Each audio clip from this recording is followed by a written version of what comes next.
Deputy Commissioner ka Bhoi District arpit upadya man ka singi ulum da ka jingialang bat baro kisen Sain Hima na Bhoi District shwa ka sinyo vot banyakran halor ka jindon kam ban penne ka suk ka Sain bat banomi ka no ka huri hura ka sinyo vot ka banlong la shai ka sing ka sautrek ujeliu ya ka te ka jingialang la penlo conference hall ka office Deputy Commissioner ka Bhoi ha ka jingdon lang UDC ka Bhoi ki returning officer ki ARO ki observer ki he pulet ka bat kinomi khamat na ki Sain Hima ba pher This meeting was called in the presence of all the counting supervisors, all the AROs, and the political parties. And the purpose of this meeting was to brief the political parties about various rules of the counting, the protocols of counting, and to clear their doubts, whatever if they were having. So the meeting has been concluded very successfully. Whatever they had asked certain doubts, it has been cleared.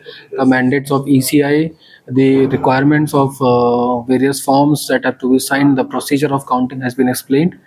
And again, the one appeal has been made to maintain the law and order for after tomorrow's or after the results tomorrow.